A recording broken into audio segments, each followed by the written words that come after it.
Video बनी ने तब तक इन लोग ले आजो चराइता मुसड़ा हवा वाली लवंगिया वाली कुल बाजी।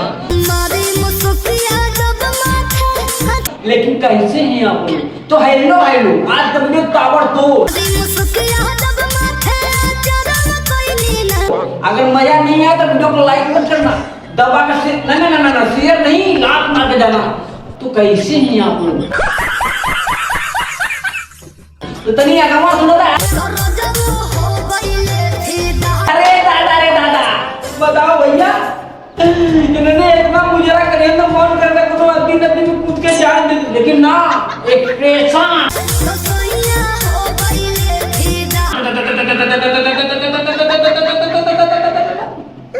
काट देते यार।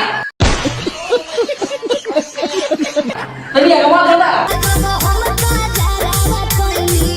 का हो ना बदल पूरा जिला हिला सही हो पला का ठिकाना बदल जाए, लेकिन भैया भोजपुरिया ना बदली जाने तू ना भोजपुरिया में भोजनी वाले रह तू।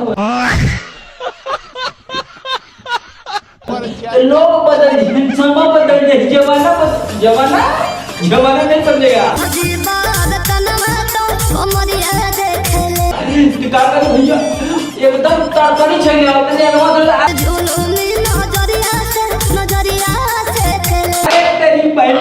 पागल बताओ भैया, एक सैया आई लगा था पलाना लगा था ठिकाना लगा था अंडे बन के करियो ना ऐसा बकचोदी नहीं, हम चाहते हैं मुजरा करे।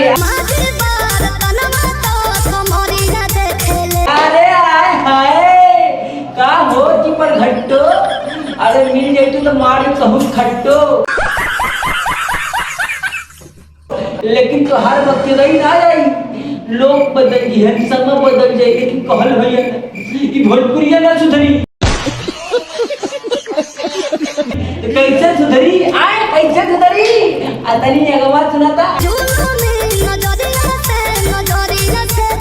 अरे दादा बताओ भैया, अब पहले गेम होता था आधा पादा, लेकिन अब भोजपुरिया में चलो तो अरे दादा का हो दुनिया बदल जाए, लेकिन तू ना बदल तनी अगवा गावता। अरे तेरी बहन के आकर पागल बताओ भैया, आजर काजर बर्तन करते लेकिन नहीं मिला दिए, लोग बदल दिए, जमाना बदल दिए, कौन भैया पक्चो नहीं ना दे।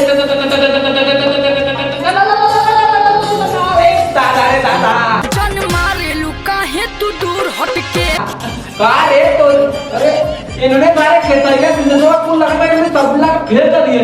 ये भी वीडियो चली हेलम है, अब खेतरिया गाना चली पे टेंस लिखने वाली बात है। तुम लोग लाइक कर लो, सब्सक्राइब करो, लेकिन भाई तो मजा आएगा तो सब्सक्राइब करना मत भूलना। मिलेंगे भाई कल सुबह नए तजुर्बा की भोजपुरी समाज।